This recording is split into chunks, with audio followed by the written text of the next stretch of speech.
हरे कृष्ण।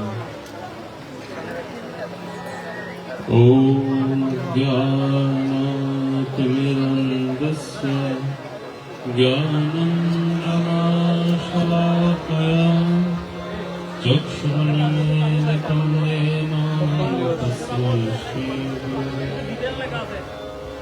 श्रीचैतन्यमनोभीष्टं स्थापितं येन भूतले स्वयं रूपा कदा मह्यं ददाति सकलं वन्देऽहं श्रीगुरो श्रीयुक्तापदकमलं श्रीगुरोन् वैष्णवांश्च श्रीरूपं सद्गजातं सहगणा रघुनाथं नितं तं सजीवम् साद्वैतं सावधूतं परिजनसहितं कृष्णचैतन्यदेवं श्रीराधा कृष्णपादान् सहगणललिता श्रीविशाखान्वितांश्च नमो विष्णुपदाय कृष्णपृष्ठाय भूतले श्रीमते भक्तिवेदान्त स्वामिनिति नामिने। नमस्ते सारस्वती देवे गौरवाणी प्रचारिणे निर्विशेष शून्यवादी पाश्चात्यदेशतारिणे वञ्चाकल्पतरुभ्यश्च कृपासिन्धुभ्यैव च पतितानं पावनेभ्यो वैष्णवेभ्यो नमः। ॐ नमस्ते श्रीपुण्डरीकाय कृष्णप्रेमप्रदाय श्रीमाधवेन्द्र सेवकाय महावदन्याय नमो महावदन्याय कृष्णप्रेमप्रदायते कृष्णाय कृष्णचैतन्य नाम्नि गौरतिशे हे कृष्णा करुणा सिन्धो दीनबन्धो जगत्पते गोपेश गोपिकान्त राधाकान्त नमस्ते तप्तकाञ्चन गौराङ्गी राधे वृन्दावनेश्वरी विशोभानुसुते देवी प्रणमामि हरि। जय श्री कृष्ण चैतन्य प्रभु नित्यानंद श्री अद्वैत गदाधर श्रीवासादि गौर भक्तवृंद। हरे कृष्णा कृष्णा कृष्णा हरे हरे हरे राम राम राम हरे। ओम नमो भगवते वासुदेवाय। ओम नमो भगवते वासुदेवाय। ओम नमो भगवते वासुदेवाय। नारायणं नमस्कृतं नरं चैव नरोत्तमं देवीं सरस्वतीं व्यासं ततो जयमुदीरये। अष्टकायेषु भद्रेषु नित्यं भागवत सेवया भागवतमुत्तमं श्लोके भक्तिर्भवति नष्टति। मूकं करोति वाचालं पङ्गुं लङ्घयते गिरिं यत्कृपातमहं वन्दे श्रीगुरुर्गुरुतां श्रीचैतन्येश्वरं परमानन्दमाधवम्।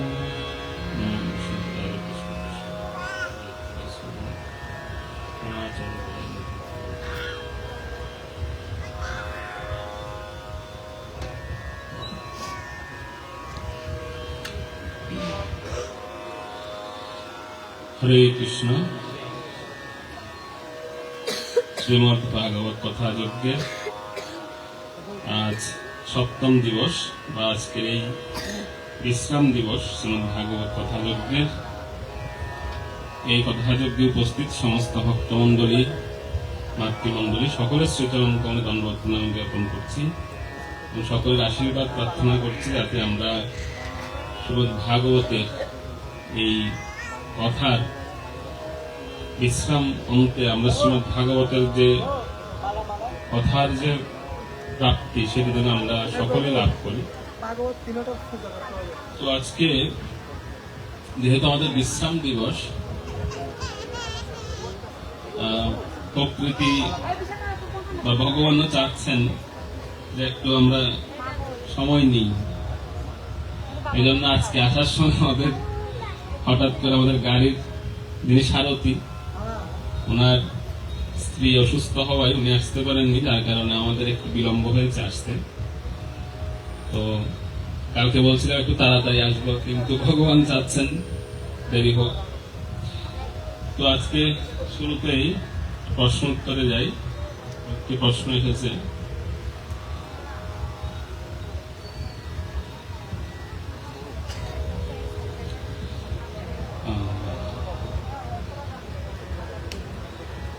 সংকীর্তন প্রাণ প্রশ্ন করেছে।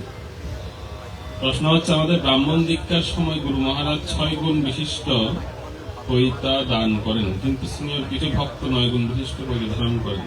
এখানে যদিও ব্রাহ্মণের 9 গুণ, তবুও দীক্ষার সময় 6 গুণের পৈতা দেওয়া হয় কেন? গুরু মহারাজ 6 গুণের পৈতা দেওয়ার পরও শিষ্যরা 9 গুণের পৈতা ধারণ করেন কেন?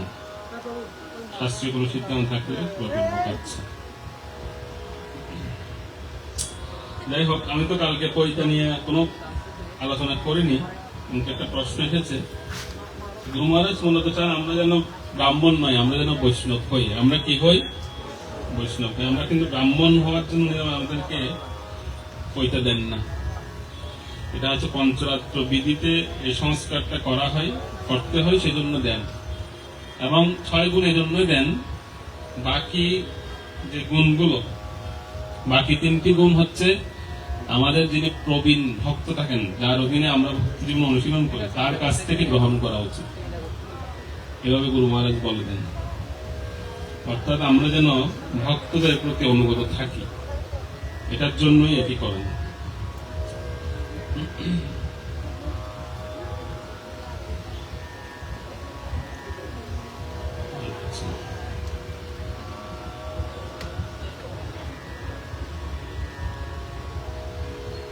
এটা অচ্যুত প্রভু রিলেটেড, অচ্যুত প্রভুকে দিয়ে দেব। অচ্যুত প্রভু প্রসঙ্গে বলেছেন। আমি আপনাদের বলেছিলাম যে আমাদের সাপ্তাহিক যে কথা, তার উপর ভিত্তি করে প্রশ্ন করলে ভালো, এর বাইরে প্রশ্ন উত্তর না করলে ভালো, যেহেতু আমাদের সময় কম থাকে। তো আরেকজন প্রশ্ন লিখেছেন, গতকাল আপনি ভক্তদের দুর্ভোগ কাটানোর 3টি পন্থা বলেছিলেন, তার মধ্যে একটি ছিল চরণামৃত গ্রহণ।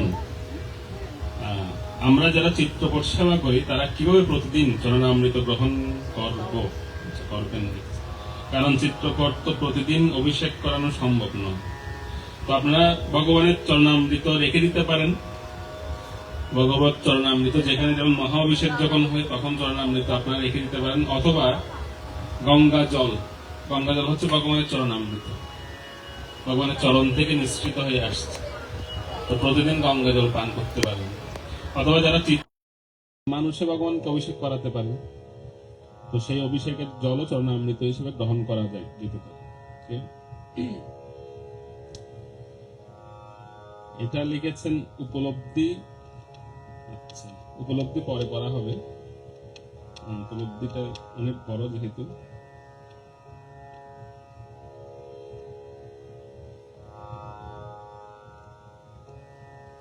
আচ্ছা, প্রশ্নটা পড়ি।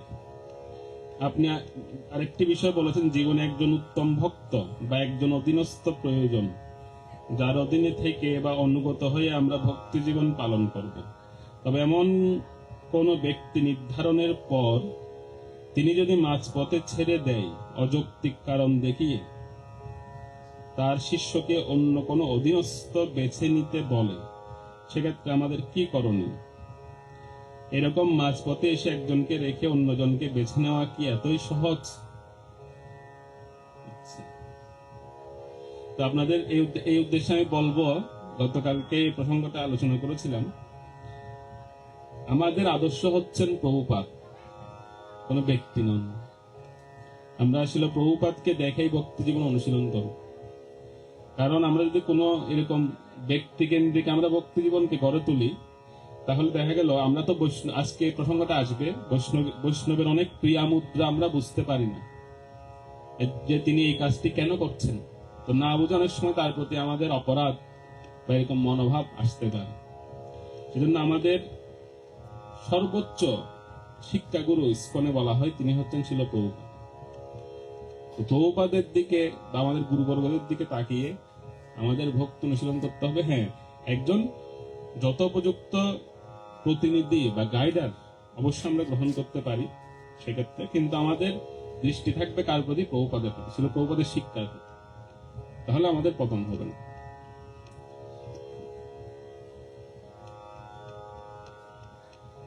আমাদের সঞ্জয় কাল্প প্রশ্ন করেছেন,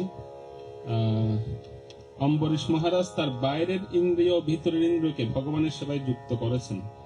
ঘোর এই কলিযুগে এই অসম্ভব কাজটি কিভাবে সম্পাদন করতে পারে দয়া করে জানাবেন। কিভাবে সম্পাদন করতে পারি সেটা তো কালকে বললাম। তিনি যেভাবে করেছেন ঠিক সেইভাবে করবেন, একদম যা যা যে ইন্দ্রিয় দিয়ে যে কাজটি করেছেন সেটাই করবেন। অম্বরীশ মহারাজের শাসনকাল কি ত্রেতা যুগ থেকে কলি যুগে আসার পূর্ব পর্যন্ত বিস্তৃত ছিল? না না, এটা সত্য যুগ থেকে ত্রেতা যুগের যে মিডল যে পয়েন্টটা সেই পয়েন্ট পর্যন্ত ছিল। ঠিক আছে, ত্রেতা যুগের শুরুতেই পরবর্তী তিনি সেটা দান করেছিলেন। এই প্রসঙ্গটা আজকে বলবো। মন্দির বা ধামের পূজারীরা ভগবানকে যে প্রদীপ দিয়ে আরতি করেন, সেই প্রদীপ একজন অন্য ভক্তদের স্পর্শ করার জন্য নিয়ে যান। এর মাধ্যমে কি ভগবানের স্পর্শ ভক্তদের মধ্যে সঞ্চারিত হয়?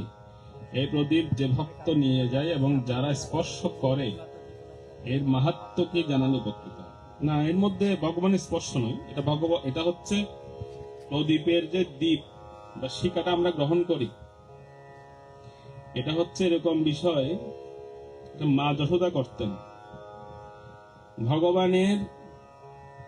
ভগবান যখন গোচারণ করে ফিরে আসতেন, তখন মা যশোদার মনোভাব হচ্ছে কি, আমার ছেলেটা বনে টনে ঘুরেছে, অনেক অনেক খারাপ দৃষ্টি বা ভূতের দৃষ্টি এরকম পড়তে পারে তার উপর, সেজন্য প্রদীপ দিয়ে আরতি করতেন। আর সে আরতির যে আগটা উনি নিজেই মাথার উপর নিতেন। কেন? যে ওর মধ্যে যেন কোনো কি না থাকে, কোনো একটু প্রভাবগুলো না থাকে, সেগুলো যেন আমি নিই। সেজন্য আরতির এই যে আমরা যখন আরতির ভাবটা নিই, তখন বিষয়টা থাকা উচিত এরকম, ভগবানের উপর যত কিছু আসছে সেগুলো আমরা নিয়ে নিচ্ছি আমাদের মাথার উপর। কিন্তু বেশিরভাগ আমরা আরতির যে আগটা নিই সেটা কি হিসেবে নেই? আমাদের বিঘ্নগুলো যেন চলে যায়, আমাদের বিঘ্ন চলে যাওয়ার ভাব নিয়ে কিন্তু আমরা করি না। যাই হোক,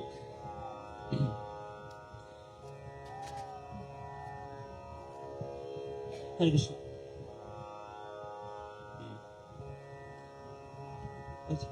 হরে কৃষ্ণ।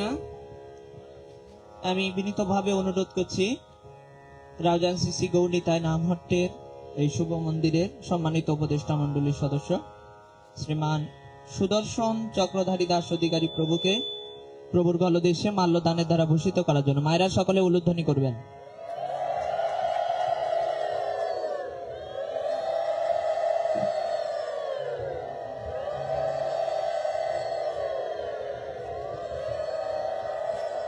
ওকে, প্রভু চলে আসুন, পরে পরে পরে।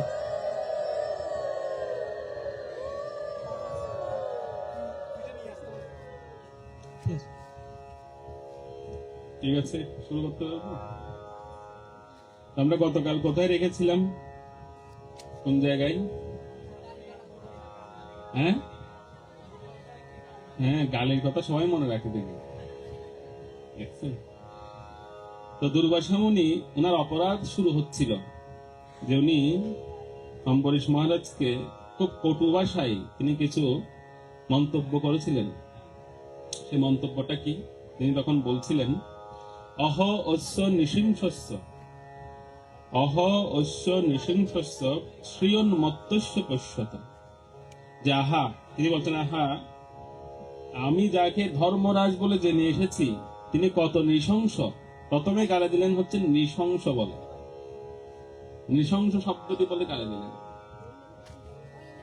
একটা বিষয় আপনাদের বলে রাখি, সেটা হচ্ছে কি, বৈষ্ণবেরা কখনো একজন বৈষ্ণব আরেকজন বৈষ্ণবের অপমান সহ্য করতে পারে না।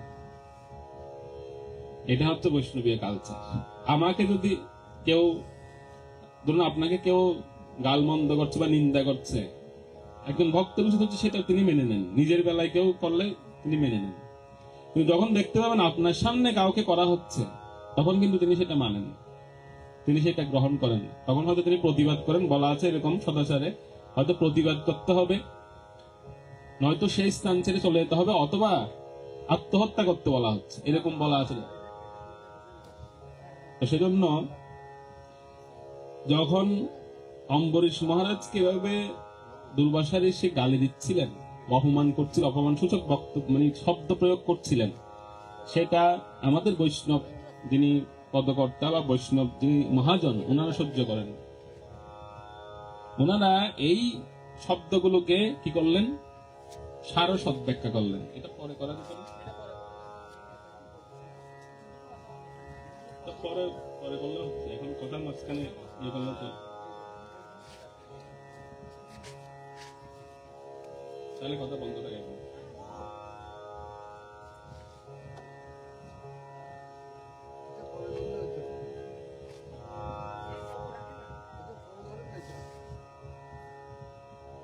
প্রথম দিন আমি বলেছিলাম যে যখন কথা স্টার্ট হবে তখন কোনো ম্যানেজমেন্ট হবে না, সব ম্যানেজমেন্ট এর আগে করে ফেলবে।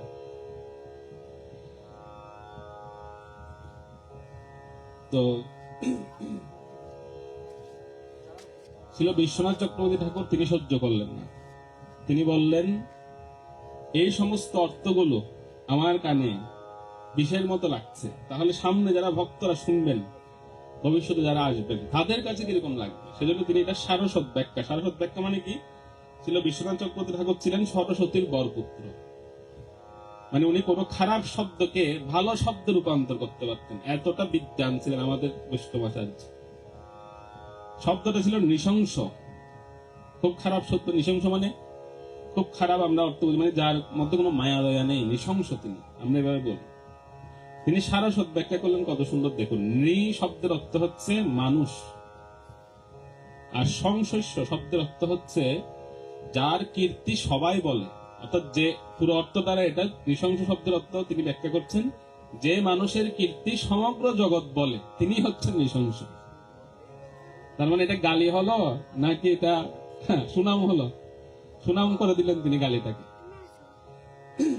এরকম বলা হয়ে থাকে যে যখন বরাহদেব ভগবান অবতীর্ণ হয়েছিলেন, তখন বরাহদেব ভগবানকেও গালি দিচ্ছিলেন কে? হিরণ্যাক্ষ, পশু বলে গালি দিচ্ছিলেন।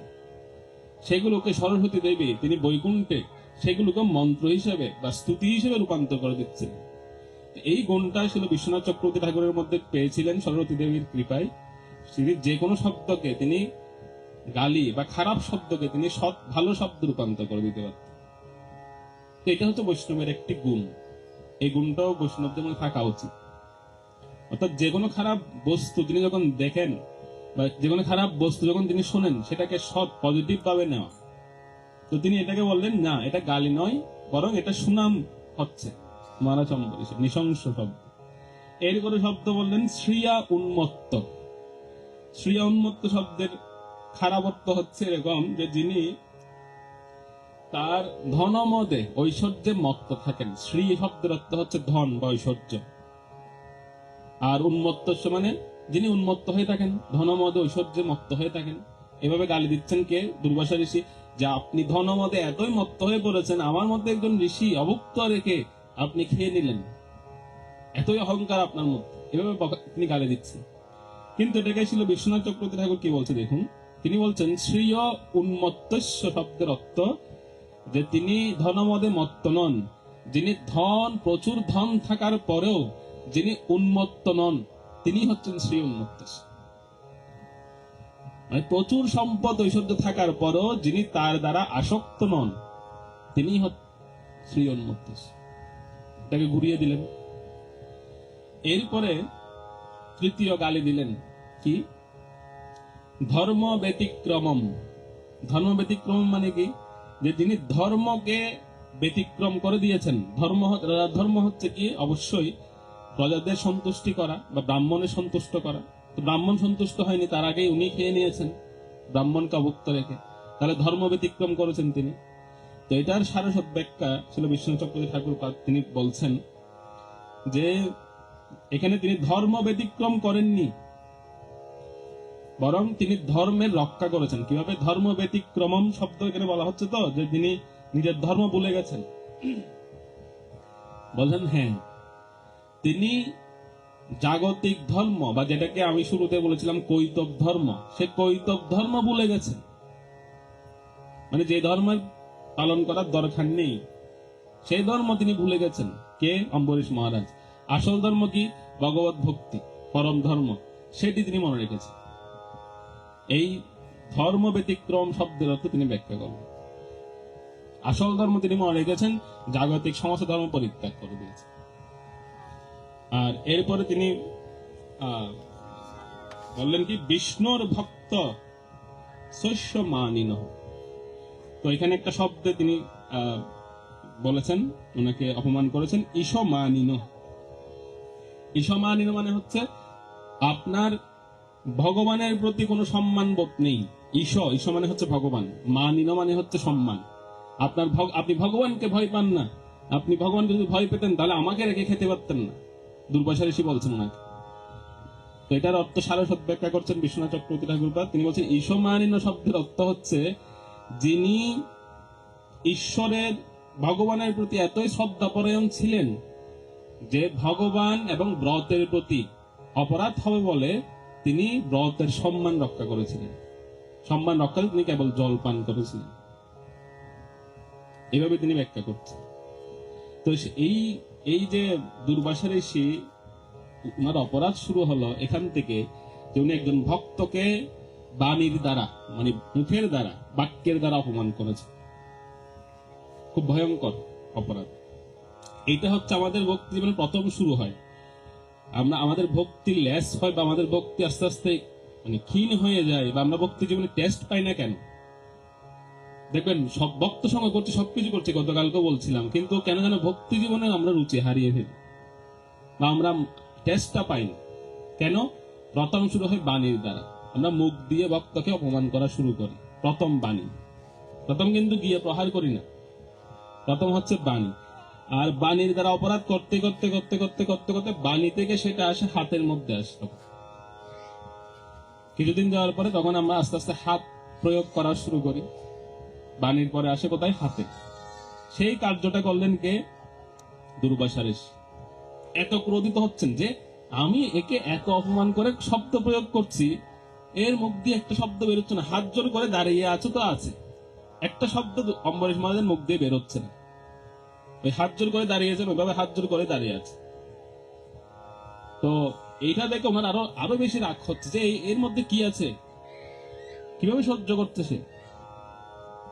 তো আর না পেরে নিজে, দেখবেন অনেক সময় যখন আমরা রেগে যাই তখন কি করি, নিজের চুল নিজে এরকম টানি না। যাদের চুল লম্বা, আমাদের তো নাই, আমাদের হবেও না। যাদের চুল আছে এরকম করে চুল টানি, নিজের চুল নিজে ছিঁড়ে ফেলতে ইচ্ছে করে তাদের। তো দুর্বাসা ঋষি তো জটা সমন্বিত, উনি কি করলেন, ওনার জটা থেকে এরকম টেনে ছিঁড়ে একটা জটা হাতে নিলেন এবং সেটা মাটিতে ফেলে দিলেন। ফেলে দিয়ে বললেন যে এখান থেকে একটা কৃত্যা নামক রাক্ষসী, এই কৃত্যা ক্রিয়াটা এখনো পর্যন্ত আছে। যারা তন্ত্র করেন, তান্ত্রিক, ভালো ভালো যারা তান্ত্রিক, আর নর্মাল তান্ত্রিক না, ভালো যারা তান্ত্রিক, তারা কিন্তু এখনো পর্যন্ত এই ক্রিয়া, এই বিধি ক্রিয়াটা এটা করতে পারেন। কৃত্যা ক্রিয়াটা হচ্ছে এরকম যে একটা রাক্ষসী উৎপন্ন করা হবে, আর সেই রাক্ষসীটা তাকে একটা নির্দিষ্ট লক্ষ্য বস্তু দেওয়া হবে, যে তুমি একে ধ্বংস করে আসো, একে মেরে আসো, আর সে ওটা মেরে ওটাকে শেষ করে তারপর সে বেঁকে আসে।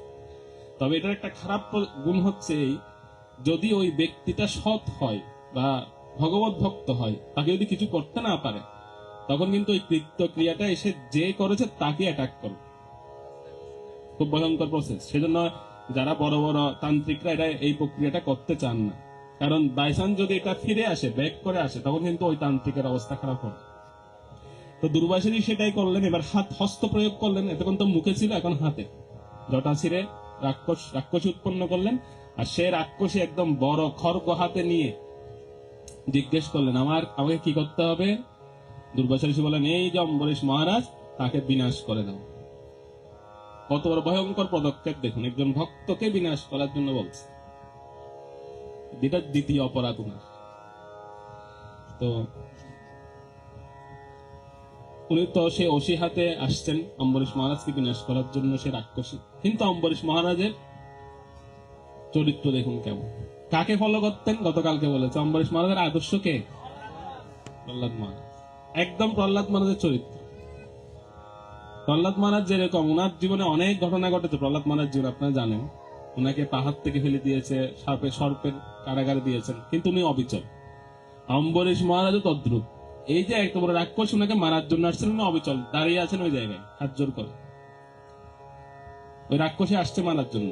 তো এটা একটা আমাদের জন্য বড় শিক্ষা, যে ভক্তের জীবনে যা কিছুই হয়ে যাক, যা কিছুই আসুক না কেন, ভক্তের উচিত হচ্ছে অবিচল থাকা, ভগবানের প্রতি অবিচল ভক্তি রাখা, বিশ্বাস রাখা।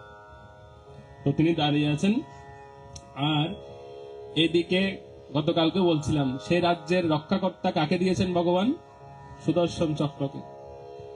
অলরেডি আদেশ দেওয়া আছে সুদর্শন চক্রকে। তো ভগবানকে আদেশ করতে হয়নি। যে কৃত্যা রাক্ষসী ওনাকে অসি নিয়ে, খড়গ নিয়ে কাটতে যাবেন, এ কাটার আগেই দেখতে পাচ্ছে আকাশে বিশাল আলোক, ভয়ঙ্কর আলো এসে সুদর্শন চক্র এসে ওই রাক্ষসীকে ধ্বংস করে দিয়েছে। পুরো রাক্ষস শেষ। তো রাক্ষসের কথা বলতে গিয়ে প্রথমে শুরুতে বলছিলাম না যে এই প্রক্রিয়াটা হচ্ছে কেমন, যদি নির্দিষ্ট লক্ষ্যবস্তুকে নষ্ট করতে না পারে, এবার যে করে তো তাকে পাবে। তো রাক্ষসী তো মারা গেছে, রাক্ষসী তার ব্যাগ আসতে পারছে না, কিন্তু সুদর্শন চক্র বলতে তোমাকে পেয়েছে। এবার কে প্রয়োগ করেছিল রাক্ষসীটা? দুর্বাসা ঋষি। এবার দুর্বাসা ঋষিকে অ্যাটাক করেছে সুদর্শন চক্র। দুর্বাসা ঋষি দেখতে পাচ্ছে রাক্ষসী যখন বিনাশ প্রাপ্ত হলো, সুদর্শন চক্র ধীরে ধীরে ধীরে ধীরে ওনার দিকে আসা শুরু করেছে। রাক্ষসীকে যখন কাটছিল তখন দুর্বাসা ঋষি এটা দেখতে পারেনি, কারণ ওনার শক্তি নষ্ট হয়ে যাচ্ছে। তো ব্রাহ্মণ তো একটা ইগো আছে ভেতরে। উনি কি করেছেন, এরকম পেছনে ঘুরে গেছেন, মানে পেছনে ঘুরে চোখ বন্ধ করে রেখেছেন। তো উনি হঠাৎ ফিল করছে ওনার পিঠটা আস্তে আস্তে গরম গরম লাগছে। বলছে কি ব্যাপার, গরম লাগছে কেন? পেছন ঘুরে দেখছে যে সুদর্শন চক্র আসছে ওনার দিকে, ওই হিট ওনার পিঠের মধ্যে লাগছে। আর দিয়েছেন দৌড়, একদম সোজা, কোনো দিকে তাকাননি। তো দৌড়ে কোথায় কোথায় গিয়েছিলেন সে একটা লিস্ট আছে, আমি লিস্টটা বলছি, আপনারা লিস্টটা মনে রাখবেন কোথায় কোথায় তিনি গেছেন। প্রথমে হচ্ছে তিনি গিয়েছেন আকাশে। প্রথমে ওখান থেকে অদৃশ্য হয়ে, উনি তো ঋষি, যোগ বলে অদৃশ্য হয়ে তিনি আকাশে চলে গেলেন, শূন্য অন্তরিক্ষ। উনি চিন্তা করছেন এখানে সুদর্শন চক্র আসতে পারবে, কিন্তু আকাশে গিয়ে দেখতে পেলেন ওনার আগে সুদর্শন চক্র ওখানে দাঁড়িয়ে আছে, বলছে আসো। ওনাকে ডাকছে আসো। উনি বলছে বাবা এখানে তো সুদর্শন চক্র। আকাশ থেকে আর পালালেন কোথায়? পৃথিবীতে আবার নেমে আসলেন। পৃথিবীতে নেমে চিন্তা করছেন যে আকাশে আছে, এখানে তো আর থাকবে না, পৃথিবীতে নেই। কিন্তু উনি নামার আগে দেখতে হচ্ছে পৃথিবীতে সুদর্শন চক্র দাঁড়িয়ে আছে ওনার জন্য। পৃথিবীতেও নেই, আকাশেও পাচ্ছে না, পৃথিবীতেও পাচ্ছে না। দৌড়ে চলে গেছে কোথায়? তৃতীয়ত গুহার মধ্যে চলে গেছে, গুহায় প্রবেশ করেছে। চিন্তা করছে যে সুদর্শন চক্র তো অনেক বড় বিশাল, আর গুহার মুখ থাকে সবসময় ছোট, তো ওই মুখ দিয়ে সুদর্শন চক্র ভেতরে ঢুকতে পারবে না, আমাকে কিছু করতে পারবে না, আমি গুহায় সেফ। তো গুহায় গিয়ে বসেছেন সুন্দর করে। কিছুক্ষণ পরে দেখতে গরম লাগছে ওখানে। সুদর্শন চক্র তো ছোট বড় সব সাইজের হতে পারেন, সুদর্শন চক্র ছোট হয়ে ওখানে ভিতরে ঢুকে গেছে গুহার ভিতরে। এবার ওখানে ওনার তাপ বাড়ানো শুরু করে। এবার গুহার মধ্যে কি হচ্ছে, ওই দেখবেন আপনারা যারা বেকারির যারা কাজ করেন না জানে, যে বেকারির যে একটা টন্ডুল থাকে না, এর ভিতরে কেমন হিট হয় আপনারা দেখবেন। গুহাটা এরকম হিট হচ্ছে, উনি পাউরুটি হয়ে যাচ্ছেন। এখানে থাকা যাবে না, বের হই তাড়াতাড়ি। গুহা থেকে বেরিয়ে গেলেন, গুহা থেকে বেরিয়ে গেলেন কোথায়? তিনি চিন্তা করছেন সুদর্শন চক্র হচ্ছে অগ্নিতত্ত্ব, সুদর্শন চক্রের মধ্যে অগ্নিতত্ত্ব আছে। তো মনে হয় জলে গেলে আমি একটু শান্তি পাবো, জলে গেলে ও নিভে যাবে, ও আর ওখানে কাজ করতে পারবে। গুহা থেকে সরাসরি চলে গেলেন জলে, সমুদ্রে, জলের মধ্যে ডুবে গেলেন। ওখানে গিয়ে বসে পড়েছেন যে এখানে সুদর্শন চক্র আসতে পারে। কিছুক্ষণ পর দেখতে পেলেন যে সুদর্শন চক্র সমুদ্রে প্রবেশ করেছে, আর সমুদ্রের জল শুকানো শুরু হয়ে গেছে সুদর্শন চক্রের প্রভাবে। এত তেজ, সমুদ্রের জল শুকিয়ে যাচ্ছে। চিন্তা করেন বাবা এটা কেমন অস্ত্র, যেখানে যাচ্ছে সেখানে আমাকে তাড়া করছে। লাস্ট গেল কোথায়? জলে। দেখতে পেলেন পৃথিবী তত্ত্বের মধ্যে যা আছে কোন জায়গায় গিয়ে আমি আশ্রয় পাবো না, তো তিনি চিন্তা করলেন আমি চলে যাই কাদের কাছে, উপরে কি লোক আছে, আমাদের উপরে যে সপ্ত লোক আছে সেখানে হচ্ছে মহর লোক, যেখানে তপস্বীরা থাকেন, সব বড় বড় ঋষিরা থাকেন।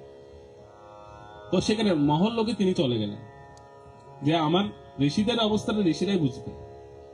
তো ওখানে গিয়েছেন, ঋষিদের কাছে আশ্রয় চাচ্ছেন, ঋষিদেরকে কি বললেন যে আমাকে এরকম সুদর্শন চক্র তারা করছে, আপনারা আমাকে কৃপা করে আশ্রয় দিন। তো ঋষিরা যেই পেছনে দেখেছেন সুদর্শন চক্র আসছে, ঋষিরা বলছে বাবা এটা আমাদের এখতিয়ারে নাই, তুমি কি না কি করে এখানে এসেছো, যাও বাবা এখান থেকে যাও, আমাদের আশ্রমটা নষ্ট করো না। কারণ সুদর্শন চক্রের প্রভাব এমন, পুরো ওই এরিয়ার মধ্যে যা আছে সব নষ্ট করে ফেলবে, এত হিট তার। ঋষিরাও বের করে দিলেন ওনাকে। এরপর তিনি যখন কোথায় লোকপাল, যারা হচ্ছে ব্রহ্মাণ্ডের লোকপাল, ব্রহ্মাণ্ডকে যারা রক্ষা কর্তা, তাদের কাছে গেলেন যে আমি তো ব্রহ্মাণ্ডের মধ্যে আছি, লোকপালরা আমাকে রক্ষা করতে পারে। তো লোকপালরা পেছনে তাকে দেখলেন সুদর্শন চক্র আসছে, লোকপালরা সুদর্শন চক্রকে স্তুতি করছেন, ঋষিকে বলছে তুমি তাড়াতাড়ি যাও এখান থেকে। লোকপালরা ওনাকে ত্যাগ করলেন। এরপর গেলেন কোথায়, স্বর্গে, দেবতাদের কাছে। স্বর্গে যাই, দেবতারা আমাকে রক্ষা করবেন। এটা ভালো করে শুনুন, এই প্রসঙ্গটা কিন্তু খুব ইম্পর্টেন্ট আমাদের জন্য। যে দুর্বাসা ঋষির উনি কোথায় কোথায় গিয়েছেন, কাদের কাদের কাছে তিনি আশ্রয় চেয়েছেন, দেবতাদের কাছে, বড় বড় শক্তিশালী দেবতাদের কাছে আশ্রয় চাইলেন যে আমাকে একটু আশ্রয় দাও। দেবতারা বললেন প্রভু এটা হচ্ছে স্বর্গলোক, সব সময় এখানে শান্তি আনন্দ বিরাজ করে, কেন এখানে অশান্তি করতে এসেছেন আপনি? আপনি যে পথে এসেছেন সেই পথে যান বাবা, স্বর্গকে অশান্তি করবেন না। সুদর্শন চক্র এখানে প্রবেশ করার আগে আপনি এখান থেকে চলে যান। দেখুন যে স্বর্গে একসময় ওনাকে সম্মান করে আনা হতো, ওনাকে আরতি করা হতো, সেই স্বর্গলোকের বাসিন্দারা ওনাকে বলছেন যে আপনি এখান থেকে তাড়াতাড়ি পালান, না হলে কিন্তু আমাদের শান্তি বিঘ্নিত, আমাদের আপনাকে বের করে দিতে বাধ্য হবো। দুর্বাসা ঋষি বলে আরে আমার স্বর্গেও জায়গা নেই। স্বর্গ থেকে পালালেন কোথায়, যে একমাত্র যিনি এই পুরো ব্রহ্মাণ্ড যিনি সৃষ্টি করেছেন, সৃষ্টির রচয়িতা ব্রহ্মা, আমি উনার কাছে যাই। উনি হয়তো এই অস্ত্রের একটা বিধান, প্রতিকার বিধান উনি বলতে পারেন, কারণ তিনি উনার হাতে তো সবকিছু সৃষ্টি, উনি জানবেন যে অস্ত্রটা কিভাবে নিরস্ত করা যাবে। তো ব্রহ্মার কাছে চলে গেলেন। ব্রহ্মাই ধ্যানমগ্ন হয়ে বসে আছেন, আর ব্রহ্মার কাছে গিয়ে তিনি বললেন যে প্রভু আমাকে তো এরকম সুদর্শন চক্র পেছনে ধাবিত করছে, তো আপনি দয়া করে আমাকে আশ্রয় দিন ব্রহ্মলোকে, এবং সুদর্শন চক্রকে নিবৃত করুন, আপনার তো সেই শক্তি আছে। ব্রহ্মার অনেক স্তুতি করলেন। তো ব্রহ্মা তখন উনাকে বললেন যে হে দুর্বাসা ঋষি, এই চক্র আমার দ্বারা নির্মিত নয়। হ্যাঁ, বাকি সব অস্ত্র আমি বানিয়েছি, ব্রহ্মাস্ত্র থেকে শুরু করে সমস্ত বড় বড় অস্ত্রগুলো আমি বানিয়েছি, কিন্তু যে চক্রের কথা আপনি উল্লেখ করলেন সেই চক্র আমার দ্বারা নির্মিত নয়, এর কন্ট্রোল শক্তিও আমার কাছে নেই, বা এর কিভাবে প্রতিকার করতে হয় সেটাও আমার জানা নেই। সুতরাং আপনি দয়া করে ব্রহ্মলোক ত্যাগ করুন, এখানে আমরা এখানে ধ্যান করি, এখানে ধ্যানে নাহলে বিঘ্ন হবে আমাদের, আপনি এই লোকটাও ছেড়ে চলে যান। তো যাওয়ার তখন যখন চলে যান বললেন, তখন দুর্বাসা ঋষি খুব কাতরভাবে বললেন যে আমি যাবো কার কাছে সেটা বলে দিন আমাকে। তো ব্রহ্মাজি বললেন আপনি মহাদেবের কাছে যান, মহাদেব হয়তো আপনাকে পথ দেখাতে পারে। তো আর দেরি করেননি, দৌড়ে, উনি তো রুদ্রাংশ, উনি দৌড়ে একদম মহাদেবের কাছে চলে গেছেন কৈলাসে। মহাদেব সেখানে ভাগবত কথা বলতে, মহাদেব তো ওখানে ভাগবত কথা বলেন, মাতা পার্বতীকে ভাগবত কথা শোনাচ্ছেন, আর দুর্বাসা দৌড়ে এসে পড়েছেন ওখানে। আর যেই পড়েছেন, মহাদেব বললেন কি ব্যাপার, আজকে দুর্বাসা ঋষির এই অবস্থা কেন? যে দুর্বাসা ঋষির রাগে বা ভয়ে পুরো জগৎ কাঁপে সব সময়, মানে কেউ যদি শুনে দুর্বাসা ঋষি আসছে, ওর ঘুম শেষ, মনে করেন যে আজকে হয়তো অভিশাপ দেবেন, হয়তো মেরে ফেলবে, একটা না একটা কিছু করবে, এত ভয় পায় দুর্বাসা ঋষিকে সবাই। তো আজকে সেই দুর্বাসা ঋষির এই করুণ অবস্থা, জিজ্ঞাসা করলেন, সব খুলে বললেন পুরো ঘটনা, যা যা করেছেন তিনি। মহাদেব বললেন আপনি তো একটা মহা বড় অপরাধ করেছেন। প্রথমত ভগবানের একজন শুদ্ধ ভক্তের চরণে আপনি অপরাধ করেছেন। দ্বিতীয়ত হচ্ছে কি, তাকে আপনি নিন্দামন্দ করেছেন, এবং তাতেও ক্ষান্ত না, আপনি তাকে বধ করার জন্য রাক্ষসী উৎপন্ন করেছেন। সুতরাং আপনাকে বাঁচানোর অধিকার আমার হাতেও নেই। আর আপনাকে আমি একটা কথা বলে রাখি, মহাদেব বলছেন নাকি যে আপনাকে একটা কথা বলি, ব্রহ্মা, শিব বা ইন্দ্র আদি দেবতারা পর্যন্ত আপনাকে রক্ষা করতে পারবেন, এটা আপনাকে বলে রাখলে আপনি আর কোনো লোকে যাবেন না। এখানে হচ্ছে লাস্ট রিজন, এখান থেকে সোজা ভগবানের কাছে যান। আপনাকে হয়তো ভগবান যদি রক্ষা করতে পারে তাহলে পারবে, যেহেতু উনার অস্ত্র এটি। আর আপনি অন্য কোনো লোকে যাবেন না, দয়া করে কেউ পারবে না। আপনাকে বলে দিলাম, আমি শিব, স্বয়ং মহাদেব বলছে যে আমি স্বয়ং শিব বলছি আপনাকে, শিব, ব্রহ্মা, ইন্দ্র, বড় বড় দেবতা, কেউ আপনাকে রক্ষা করতে পারবে না। আপনি দয়া করে আর কোনো লোকে যাবেন না, এখনই আপনি ভগবানের কাছে যান। দুর্বাসা ঋষি চিন্তা করলেন তখন যে যেহেতু ভগবানের কথা বলেছে আর কোনো রাস্তা নেই, তো তিনি সরাসরি কৈলাস থেকে বৈকুণ্ঠে চলে গেলেন, বৈকুণ্ঠ লোকে গেলেন। আর বৈকুণ্ঠ লোকে গিয়েই দুর্বাসা ঋষি তিনি ভগবানের সামনে পতিত হলেন। সেখানে খুব সুন্দরভাবে সুখদেব গোস্বামী বর্ণনা করছিলেন যে সেই সময় দুর্বাসা ঋষির অবস্থাটা কেমন হয়েছিল, যে তত নিরাশ দুর্বাসাহা পদম ভাগবত, খুব নিরাশ হয়ে গিয়েছেন বৈকুণ্ঠ, খুব নিরাশ। মানে জীবনে কোনোদিন এরকম জব্দ হতে হবে কারো হাতে, এটা তিনি কল্পনাও করেন। সবসময় নিজেই সবাইকে জব্দ করেছেন, কিন্তু আজকে তিনি জব্দ হচ্ছেন। সেজন্য দুর্বাসা, এখানে বলা হচ্ছে, সুখদেব গোস্বামী বললেন যে খুব নিরাশ হয়ে তিনি বৈকুণ্ঠে গেছেন, খুব নিরাশ। আর ওখানে গিয়ে কি করলেন, বৈকুণ্ঠাখ্যাম যদধ্যাস্তে শ্রীনিবাসহ শ্রিয়াসহ, সেখানে গিয়ে দেখতে পেলেন লক্ষ্মী দেবী ভগবানের পদসেবা করছেন, ভগবান বিষ্ণু অনন্ত শয্যায় শায়িত, লক্ষ্মী দেবী ওনার চরণ সেবা করছেন। আর খুব সৌম্য মূর্তি, ভগবানের খুব সুন্দর মূর্তি নিয়ে তিনি স্মিত হয়ে হাসি দিয়ে তিনি সেখানে অনন্ত শয্যায় শায়িত হয়ে আছে, লক্ষ্মী দেবী ওনার চরণ সেবা করছে। তো ভগবানকে গিয়ে প্রণাম করলেন। ভগবান তখন চোখ খুলে ওনাকে দেখতে পেলেন যে মুখটা খুব মলিন, দুর্বাসা ঋষি মুখটা খুব কালো করে রেখেছেন। তো ভগবান তখন ওনাকে জিজ্ঞেস করলেন যে কি ব্যাপার, আপনি তো সবসময় হয়তো আনন্দে থাকেন, নয়তো আপনি রুদ্র রূপ ধারণ করে থাকেন, সবসময় রুদ্র রূপে ধারণ করে থাকেন, তো আজকে আপনার এরকম কেন, এত নিরাশ কেন? তার আগে দুর্বাসা ঋষি ভগবান বললেন, প্রভু এর আগে আমাকে বলুন, আচ্ছা আপনাকে আমি কি মন্ত্রে প্রণাম করেছি বলুন তো। দুর্বাসা ঋষি বললেন, এই তো আমাকে সবাই যে মন্ত্রে প্রণাম করে সেই মন্ত্রে করেছে। কোন মন্ত্রটা? নমো ব্রাহ্মণ্য দেবায় গো ব্রাহ্মণ্য হিতায়। তো ভগবান বলেন, এই মন্ত্রে তো আমাকে সবাই প্রণাম করে, সেই মন্ত্রে করেছো। দুর্বাসা ঋষি বলেন, না না না, এই মন্ত্রে আমি প্রণাম করার একটা বিশেষ কারণ আছে। আজকে আপনি জগতে অবতীর্ণ হন কেন? দুটো কারণ। কি? ব্রাহ্মণ আর গাভীদেরকে কি করার জন্য? রক্ষা করার জন্য। এটি আপনি প্রতিজ্ঞা করে কিন্তু পৃথিবীতে আসেন, এই দুটো উদ্দেশ্য নিয়ে আপনি পৃথিবীতে আসেন, ব্রাহ্মণদেরকে আর গাভীদেরকে রক্ষা করার জন্য, হিতায়, তাদের হিতের জন্য। কিন্তু আজকে এই পৃথিবীতে এখনো সত্যযুগ চলছে, এখনো কলিযুগ আসেনি।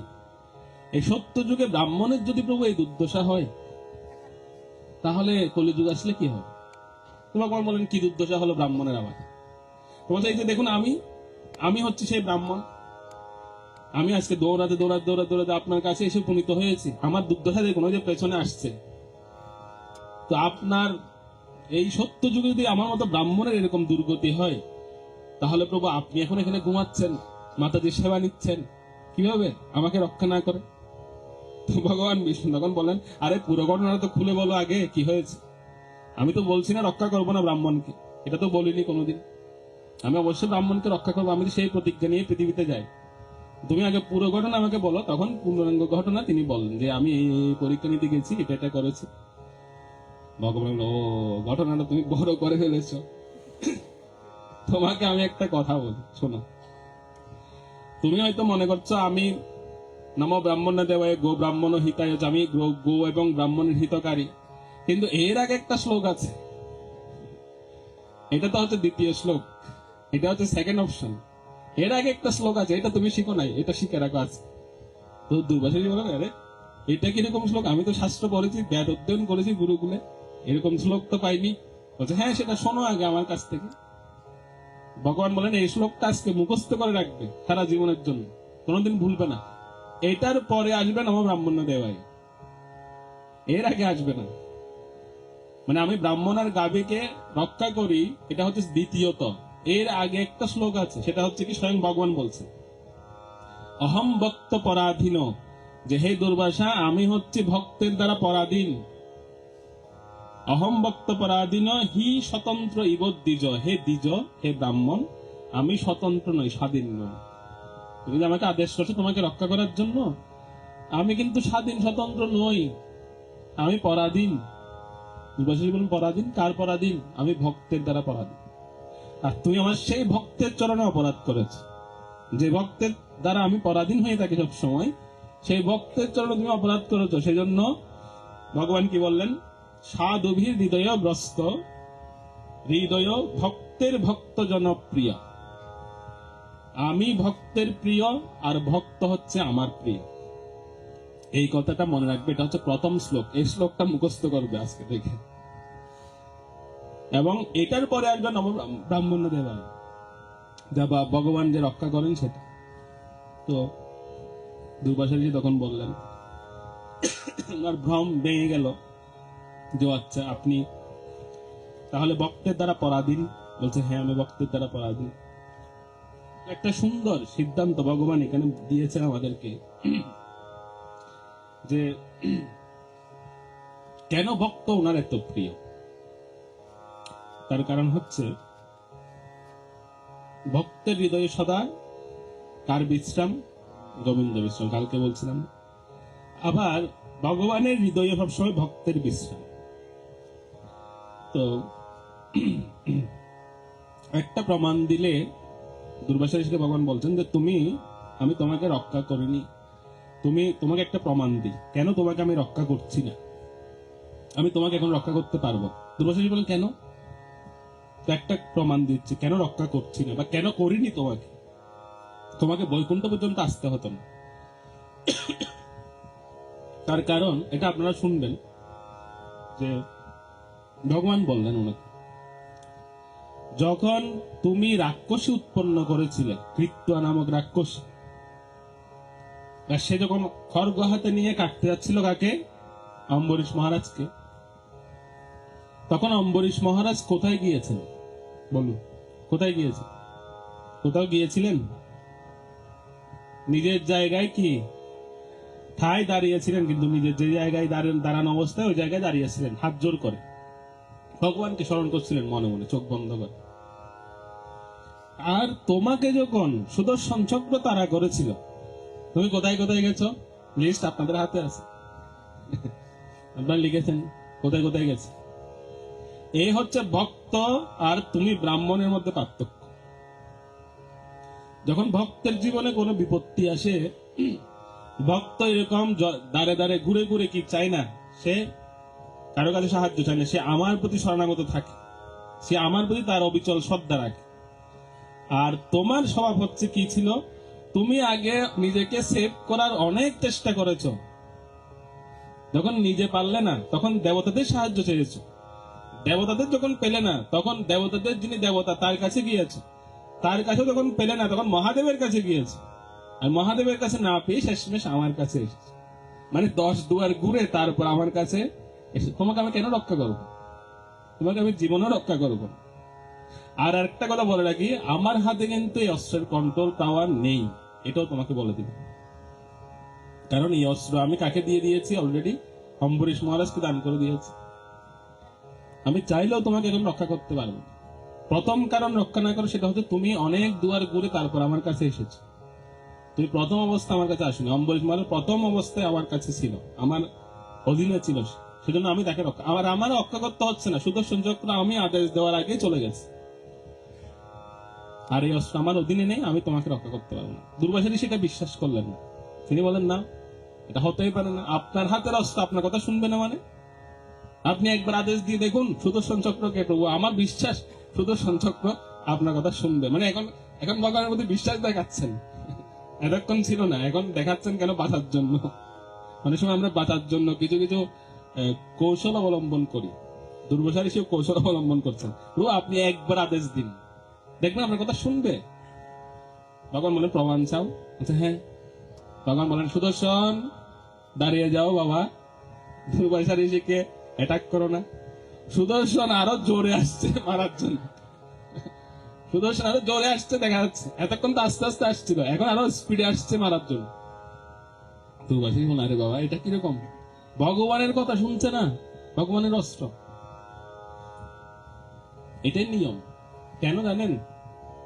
কারণ ভগবানের প্রতি অনেক অভিমান, সুদর্শন চক্রের। হরিদাস ঠাকুরের লীলাতে আমরা এটা পাই। হরিদাস ঠাকুরকে যখন 22 বাজারে ব্যত্রাঘাত করা হচ্ছিল, তো তখন হরিদাস ঠাকুরকে রক্ষা করার জন্য সুদর্শন চক্র চলে আসছিল, প্রায় চলে আসছে মারার আগেই।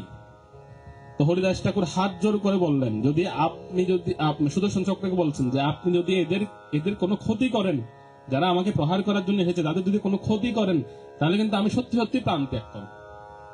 কতটা মানে বৈষ্ণবের হৃদয়টা কতটা দয়ালু দেখুন। হরিদাস ঠাকুর সুদর্শন চক্রকে বলছে। এখন সুদর্শন চক্র কি করবে? এদেরকে মারবে না হরিদাস ঠাকুরের জীবন রক্ষা করবে?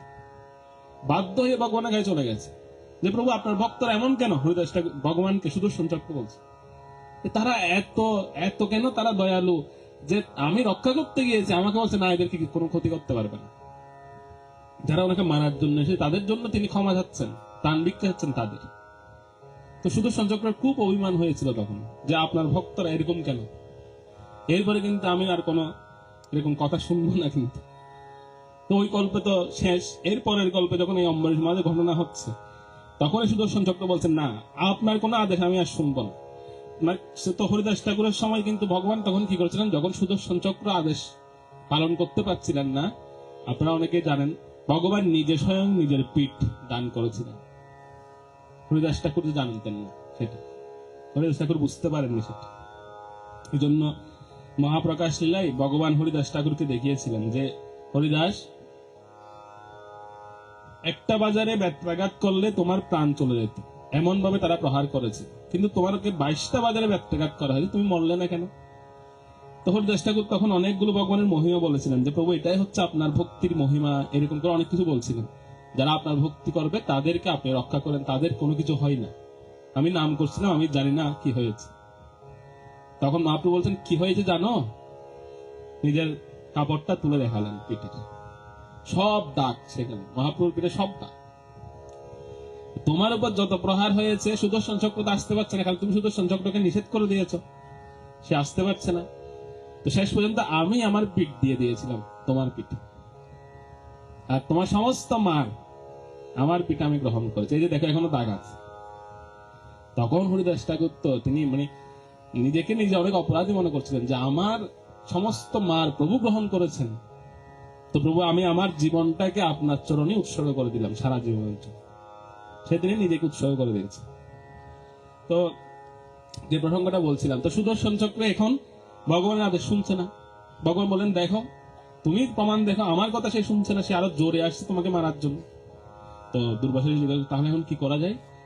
তখন ভগবান বলেন যার চরণে অপরাধ করেছ, এই চক্র যার অধীনে আছে তার কাছে গিয়ে ক্ষমা চাও। সে যদি তোমাকে ক্ষমা করে তাহলে তুমি মুক্ত হতে পারো বা তুমি রক্ষা পেতে পারো, এছাড়া অন্য কোনো আর পন্থা নেই। এটাই শেষ পন্থা। বৈষ্ণব অপরাধের ফলটাই হচ্ছে এটি। মানে বৈষ্ণব অপরাধের থেকে মুক্তির উপায়, ফল নয়, মুক্তির উপায় হচ্ছে এটি যে আমরা যার চরণে অপরাধ করেছি তার কাছে গিয়ে ক্ষমা চাও, তার কাছে গিয়ে ভিক্ষা চাও। যদি এটা অনেক কঠিন কাজ, যখন দুর্বাসাজিকে তখন এটা বললেন, তখন দুর্বাসাজি বললেন প্রভু আমাকে এরকম অপমান করবেন আবার? আমি অলরেডি তার সঙ্গে আমার একটা কি হয়ে গেছে, সম্পর্ক বৈরী হয়ে গেছে, তার সঙ্গে আমার সম্পর্ক বৈরী হয়ে গেছে, এখন তো সে আমার মুখও দেখবে না, আর তার কাছে আপনি আমাকে পাঠাচ্ছেন ক্ষমা চাওয়ার জন্য।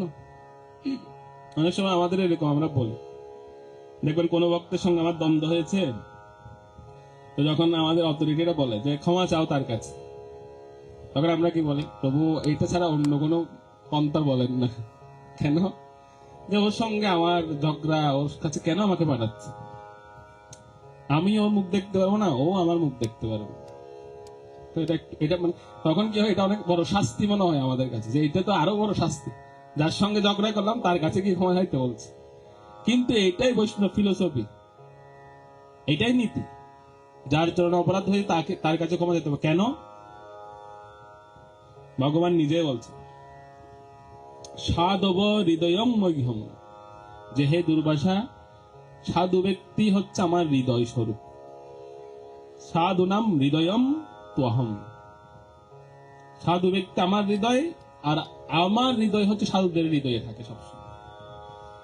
সেজন্য মদনত্তে ন জানন্তি নাহম তেব্য মনা গোপী, যে তুমি যদি তার কাছে না যাও, বা তারা তারা যেহেতু আমাকে ছাড়া অন্য কোনো কিছু জানে না, তুমি তাদের কাছে যাও, তোমার কোনো অপমান হবে না, তোমার কোনো অপমান করবে না, বা তোমার নিজেকেও ছোট বলে মনে হবে না। তুমি ঠিকই যাও তার কাছে, যেহেতু তারা আমাকে ছাড়া কিছু বোঝে না।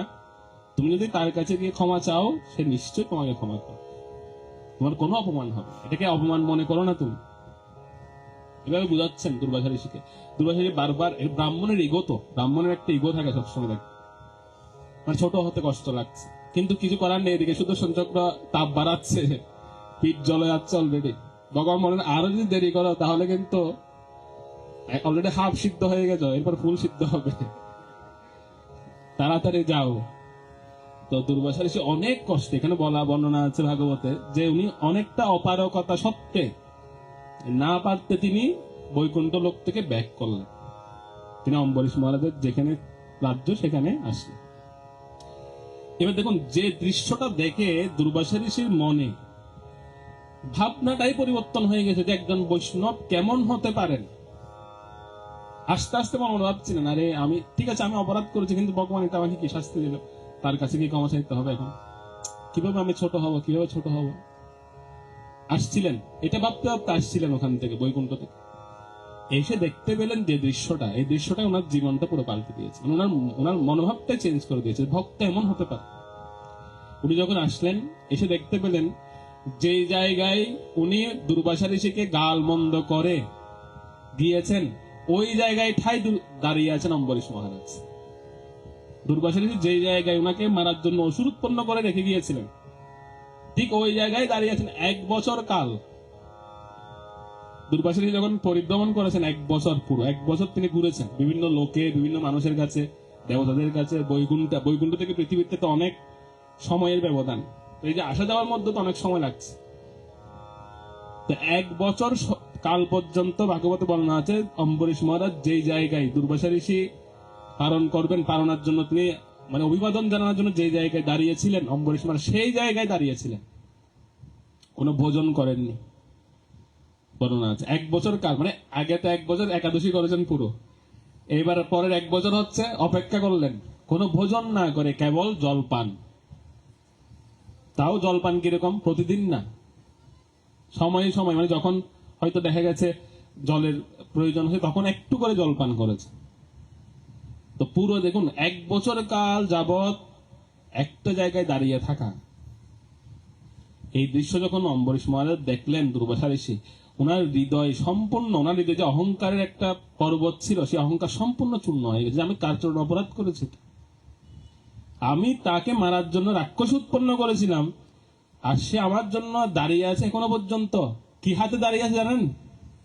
স্বাগত জানানোর যে থালি আমরা কিনি, মাতাজিরা নেন, ওই যে প্রদীপ, মানে তারপর হচ্ছে পুষ্প, এবার আচমন পাত্র, চরণ দৌত করার জল, এই সমস্ত জিনিস নিয়ে 1 বছর দাঁড়িয়ে আছেন। 1 বছর যাবত ওইখানে দাঁড়িয়ে আছে। যে অম্বরীশ মহারাজের চিন্তা হচ্ছে এরকম, যে ঋষি দুর্বাসা অবশ্যই ফিরে আসবেন, আমি তো ওনার জন্য অপেক্ষা করছি, ওনাকে ভোজন না করিয়ে আমি আর অন্য ভোজনই করব না। যতক্ষণ উনি ভোজন করবে না ততক্ষণ পর্যন্ত আমিও ভোজন করব না। ওনার স্ত্রী সহ দাঁড়িয়ে আছেন 1 বছর কাল। আর এই দৃশ্য দেখে দুর্বাসার সে হৃদয় বিগলিত হয়ে গেল, যে আমি এরকম ভক্তের চরণে অপরাধ করেছি, এরকম ভক্তকে মারার জন্য আমি ইচ্ছা প্রকাশ করেছি। তো তখন তিনি এসে দুর্বাসার সেই সাষ্টাঙ্গে একদম দণ্ডবত প্রণাম করলেন। কাকে? অম্বরীশ মহারাজকে। অম্বরীশ মহারাজ লজ্জা পেয়ে গেলেন, যে আরে আপনি এটা কি করছেন, আমি আপনাকে স্বাগত জানানোর জন্য দাঁড়িয়েছি, আর আপনি একজন ব্রাহ্মণ, আমি ক্ষত্রিয়, আমি আপনার থেকে জাতিতে অনেক নিচু, আপনি আমাকে কেন প্রণাম করছেন? তাড়াতাড়ি ধরে তুলেছেন অম্বরীশ মহারাজ দুর্বাসী। দুর্বাসী বললেন, না, আগে আমাকে বলতে হবে, আগে আপনি আমাকে ক্ষমা করেছেন এটা বলতে হবে, এর আগে না হলে আমি উঠবো না। আর আপনি যদি আমাকে ক্ষমা না করেন তাহলে ওই যে পেছনে আসছে সেও আমাকে ক্ষমা করবে না। তো আগে আপনি আমাকে ক্ষমা করুন, তারপর। তো অম্বরীশ মহারাজ তখন বললেন যে আমি কোনো অপরাধ হিসেবে গ্রহণ করিনি, আমি মনে করেছি এটা ভগবানেরই আশীর্বাদ, ভগবানেরই এটা আমার উপর একটা পরীক্ষা ভগবানের, আমি এটাকে কোনো অপরাধ হিসেবে নিইনি, আর আপনার মতো মহান ঋষি অপরাধ করতেই পারেন। তো তিনি তখন সুদর্শন চক্রকে অম্বরীশ মহারাজ স্তুতি করলেন, যে আপনার ভয় সুদর্শন চক্রের, তো ঠিক আছে আমি সুদর্শন চক্রকে স্তুতি করছি। অম্বরীশ মহারাজ সুদর্শন চক্রকে স্তুতি করলেন যে হে সুদর্শন চক্র, যদি আমার জীবনে মানে আমার সমগ্র জীবনে, ওনার তো তখন অনেক বয়স, অম্বরীশ মহারাজের প্রায় বানবস্ত নেওয়ার সময় হয়ে গেছে ওনার তখন, যে আমার এই বয়স পর্যন্ত আমি ভগবানের সেবা করে, ভগবানের ভক্তি অনুশীলন করে যেই স্বীকৃতি অর্জন করেছি, সমস্ত স্বীকৃতির বলে আমি আপনার কাছে অনুরোধ করছি, আপনার কাছে প্রার্থনা করছি, আমার সমস্ত স্বীকৃতি নিয়ে নিন, কিন্তু দুর্বাসা ঋষিকে আপনি জীবন দান করুন, মুক্ত করে দিন। কেউ দেবে এরকম? আমরা কেউ দেব? জীবনও দেব না। আমরা আমি সাধন প্রদান করেছি, আমি ওকে কেন দেব? অম্বরীশ মহারাজের চেতনাটা দেখুন, যে ভক্তের মনোবৃত্তিটা কেমন হওয়া উচিত। সমগ্র জীবনের স্বীকৃতি দিয়ে দিলেন কাকে? দুর্বাসা ঋষিকে। আমার সমস্ত জীবনের সাধনার, ভগবত ভক্তির, এই যে 1 বছর ধরে ব্রত করেছি তারও দিলাম। যদি বলেন যে আরো সাধনা করতে হবে, আমি সেটাও করব, কিন্তু তার বিনিময়ে ওনাকে মুক্ত করে দিই। সুদর্শন চক্র এটা শ্রবণকে সুদর্শন চক্র বলছে, উনি তখন মূর্তিমান রূপ ধারণ করলেন। মূর্তিমান রূপ ধারণ করলেন, যে বললেন যে মহারাজ আপনার এরকম বলার দরকার নেই, আপনার যে স্বীকৃতি আপনার শরীরে আছে, যে দিব্য শক্তি আপনার শরীরের মধ্যে আছে, আপনি আদেশ করা মাত্রই আমি চলে যাব, আমাকে এরকম বলার দরকার নেই, আপনার স্বীকৃতি দেওয়ার প্রয়োজন নেই, তো আমি চলে যাচ্ছি। তখন সুদর্শন চক্র অম্বরীশ মহারাজকে প্রণাম জানিয়ে তিনি চলে গেলেন। আর এদিকে দুর্বাসা ঋষি তো চরণে পরেই আছেন অম্বরীশ মহারাজের, উঠছেন না। অম্বরীশ মহারাজ দুর্বাসা ঋষিকে চরণ থেকে তুললেন, তুলনাকে একদম যেটা অম্বরীশ মহারাজের সিংহাসন সেখানে বসালেন, বসিয়ে ওনার চরণ ধৌত করলেন, দুর্বাসা ঋষির চরণ ধৌত করলেন। চরণ ধৌত করে দুর্বাসা ঋষিকে বললেন যে এইবার হলো আপনি একটু কি করুন, ভোজন করুন, কারণ আপনি যতক্ষণ ভোজন করবেন না ততক্ষণ আমিও ভোজন করব না। এটা আমি শপথ নিয়ে সংকল্প করেছি, আগে আপনি ভোজন করবেন তারপর আমি ভোজন করব। তখন দুর্বাসা ঋষি বলেন না না না, আমি ভোজন করতে পারি না, আমি আপনার চরণ অপরাধ করেছি, আগে আপনি ভোজন করবেন তারপর আমি ভোজন করব। তো যখন বৈষ্ণব অপরাধ হয়ে যায় তখন হচ্ছে শুধু ক্ষমা চাইলে হবে না, বৈষ্ণব সেবাও দিতে হবে। ঠিক আছে, এটাও কিন্তু একটা বৈষ্ণবীয় বিধি। তো শুধু ক্ষমা চাইলে আমার প্রসাদের অ্যারেঞ্জমেন্ট থাকতে হবে সেখানে, কারণ 6 প্রকারের যে প্রীতি বিনিময় আছে, দদাতি প্রতিগিন্নাতি গুজ্জম এক্কাতি পৃচ্ছতি ভুংতে ভোজয়তে চৈব, সেই তার মধ্যে কিন্তু একটা জিনিস খুব গুরুত্বপূর্ণ, ভুংতে ভোজয়তে, মানে নিজেও খেতে হবে আবার খাওয়াতেও হবে। এর বলে কি হয়? প্রীতি বিনিময় হয়, প্রীতির সঞ্চার হয় একজন আরেকজনের সঙ্গে। তো সেজন্য ভোজনের ব্যবস্থা করলেন মহাভোজ। প্রথমে দুর্বাসা ঋষিকে ভোজন করালেন, অম্বরীশ মহারাজ নিজে ভোজন করানো ওনাকে, ভোজন করিয়ে তারপর অম্বরীশ মহারাজ বসেছেন, ওনার পত্নী সহ ওনারা ভোজন করলেন, ওনার পারনা করলেন। তো এখানে একটা সুন্দর দুর্বাসা ঋষির জীবনে একটা জিনিস এখানে বলা হচ্ছে।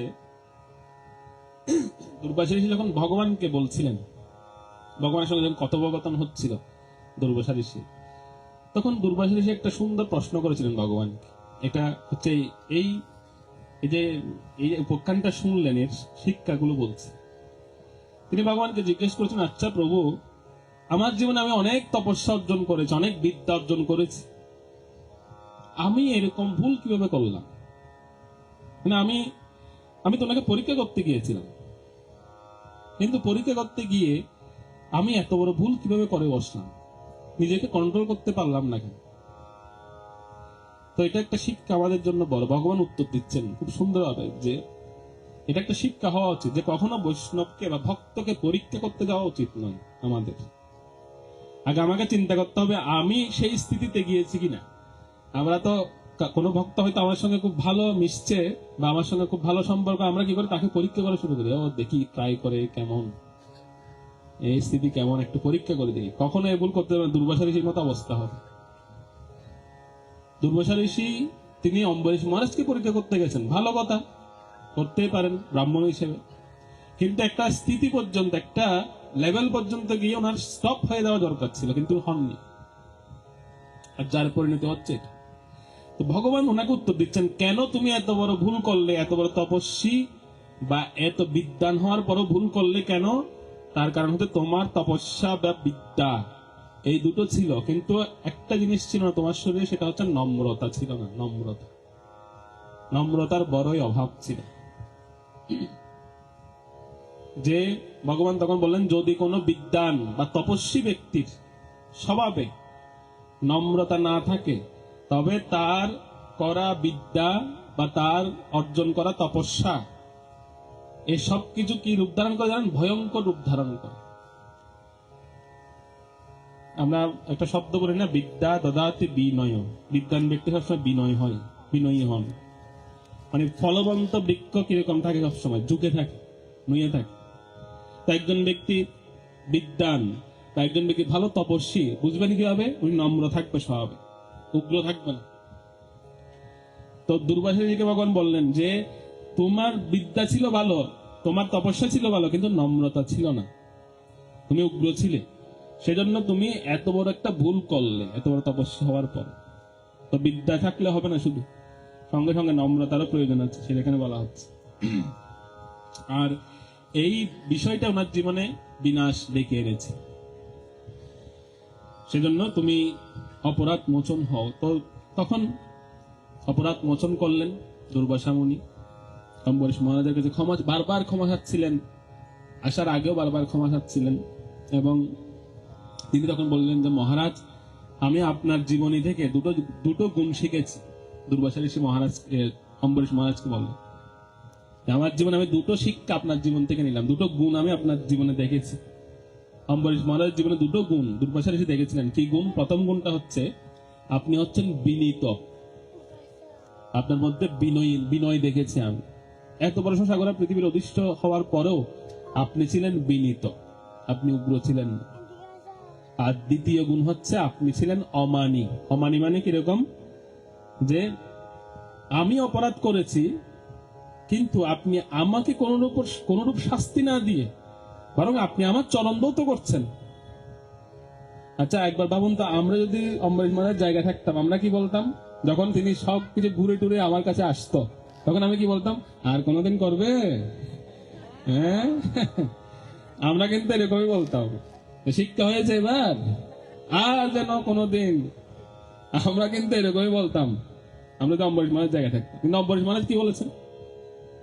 কোনো কিছু বলেন, বরং তিনি চরণধৌত করছেন দুর্বাসা ঋষিদের। এইটাই দুর্বাসা ঋষি বললেন যে আমি এই জিনিসটা শিখলাম যে একজন অমানী ব্যক্তি কেমন হতে পারে। আমরা প্রতিদিন সকালবেলা গাই, অমানী ন মানদেন কীর্তনীয় সদাহ, কিন্তু এই অমানিতা শব্দটার অর্থই আমরা জানি না। অমানী মানে কিরকম? কেউ আমার সঙ্গে খারাপ আচরণ করেছে, তাকে অপমান না করে বরং তাকে সম্মান দেওয়া, এইটা হচ্ছে অমানী। আর এই গুণটা ছিল অম্বরীশ মহারাজের মতো একজন শুদ্ধ ভক্তের শরীরে দুর্বাসা ঋষি দেখতে পেলেন। তো মহারাজ এই দুটো শব্দ যখন মহারাজকে বললেন দুর্বাসা ঋষি, তখন দুর্বাসা ঋষিকে মহারাজ অম্বরীশ বলছেন যে না না, আমার মধ্যে কোনো গুণ নেই, বরং আমি আপনার কাছে লজ্জিত। কেন?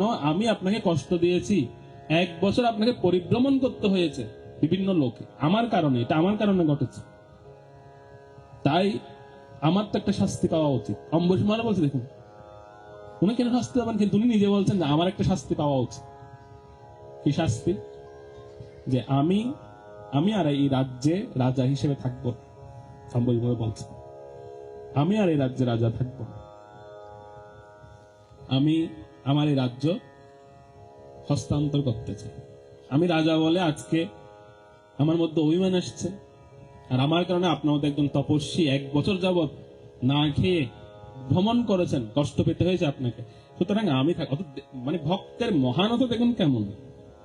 আমি যখন এই প্রসঙ্গটা মানে করছিলাম, বা এই প্রসঙ্গটা যখন শ্রবণ করছিলাম, আমি চিন্তা করছি ভক্ত কেমন হতে পারেন।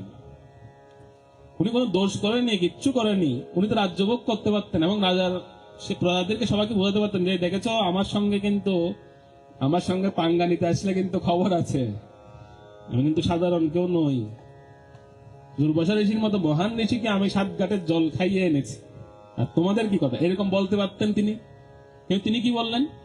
যে আমার আর রাজা থাকার অধিকার নেই, আমি আপনাকে কষ্ট দিয়েছি। তো তিনি দুর্বাসা মুনিকে বললেন যে আপনি আমাকে কৃপা করুন, আমি যেন এই রাজ্য আসক্তি থেকে মুক্ত হয়ে খুব অতি শীঘ্রই আমি যেন এখান থেকে মুক্ত হতে পারি। তো দুর্বাসা বললেন যে না না মহারাজ, আপনার অনেক প্রয়োজন আছে এই পৃথিবীতে। আপনার মতো মহান শুদ্ধ ভক্ত যদি এখনই রাজ্য পরিত্যাগ করেন, তাহলে পৃথিবীর ধর্মের কি হবে? সুতরাং আপনি এত তাড়াতাড়ি রাজ্য পরিত্যাগ করবেন না, আমি আপনাকে আশীর্বাদ করছি আপনাকে আমি বর দিচ্ছি, আপনার মতোই উত্তরস্বরী জন্ম হবে, আপনার উপযুক্ত উত্তরস্বরীর হাতে রাজ্য হস্তান্তর করে তারপর আপনি বানপ্রস্থ গ্রহণ করবেন। তো এভাবে আশীর্বাদ করে তিনি সেখান থেকে প্রস্থান করেছিলেন দুর্বাসা ঋষি। বারবার নিজের অপরাধের কথা মনে করছিলেন, আর খুব মনকষ্টে মহারাজের সঙ্গে পরবর্তীতে তিনি এই বিষয়ে বলতে বলতে তিনি সেখান থেকে প্রস্থান করলেন। আর এদিকে অম্বরীশ মহারাজ ওনার কথা অনুযায়ী উনি খুব অল্প দিনেই, বেশি দিন আর রাজত্বে ছিলেন না, অল্প দিনেই তিনি ওনার রাজত্ব ওনার উপযুক্ত পুত্রের হাতে অর্পণ করেন। ওনার অনেকগুলো পুত্র ছিলেন, তাদের মধ্যে বন্টন করে ব্রহ্মাণ্ডকে বন্টন করে দিয়ে তিনি বানপ্রস্থ আশ্রম গ্রহণ করেন। বানপ্রস্থ আশ্রম গ্রহণ করার জন্য তিনি মানস সরোবরে চলে গিয়েছেন, মানে যাতে ওনাকে কেউ ডিস্টার্ব করতে না পারে। আর মানস সরোবর মানে কোথায়? কৈলাসে। কৈলাসে চলে গিয়েছেন সাধনা করার, যেন ওনাকে আর কেউ বিরক্ত না করে। মানস সরোবরে গমন করেছে। এই যে উপাখ্যানটা আপনারা শুনলেন, এখান থেকে আমরা মানে পাওয়ার পয়েন্ট যেটাকে বলে, শক্তিশালী যে পয়েন্ট, 6টা পয়েন্ট পাই আমরা এতক্ষণ পর্যন্ত, এতদিন যাবৎ যা শুনেছেন সেই 6টা পয়েন্ট কি শক্তিশালী, ওটা মনে রাখবেন বা লিখে রাখতে পারেন। প্রথমটা হচ্ছে কি,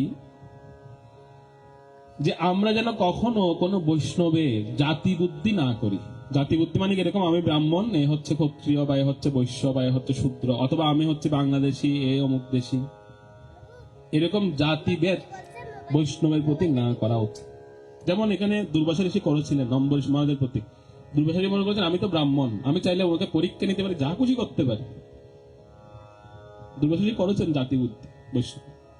তো কখনো বৈষ্ণবের জাতি বুদ্ধি করা উচিত নয়, যে উনি কোন জাতি থেকে উঠে এসেছেন, উনি কোন সম্প্রদায় থেকে উঠে এসেছেন, সেই ভাব যেন আমাদের মধ্যে কোনোদিন না থাকে। থাকলে এরকম গতি হবে দুর্বাসা ঋষির মতো। ঠিকই আবার অম্বরীশ মহারাজের কাছে আসতে হয়েছে। এটা হচ্ছে প্রথম শিক্ষা, একজন বৈষ্ণবকে সাধারণ মানুষ বলে মনে না করা। ঠিক আছে, এটাতে ভগবান খুব কষ্ট পান। যখন আমরা কোনো বৈষ্ণবকে সাধারণ মানুষ বলে বিবেচনা করি, ভগবান খুব আঘাত পান নিতে।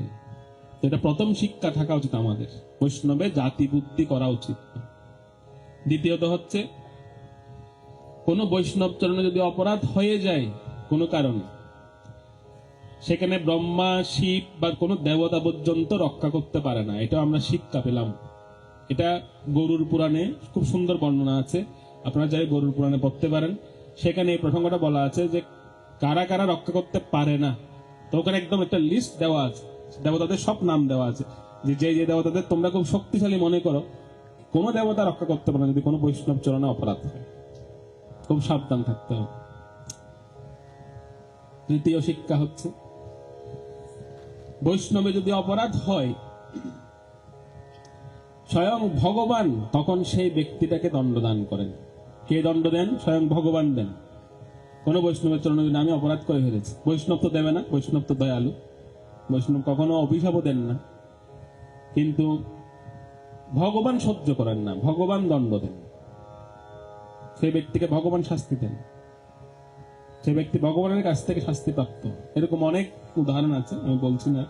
সেজন্য এটাও আমরা শিখলাম যে বৈষ্ণবে অপরাধ হলে বৈষ্ণব ক্ষমা করেন ঠিকই, কিন্তু ভগবান তাকে ক্ষমা করেন না। আরো একটা প্রসঙ্গে এক জায়গায় আমি বলছিলাম এরকম, বৈষ্ণব যদি ক্ষমা করেও দেয়, প্রকৃতি তাকে ক্ষমা করে না, প্রকৃতি তাকে দণ্ড দেয়। খুব সাবধান থাকতে হবে।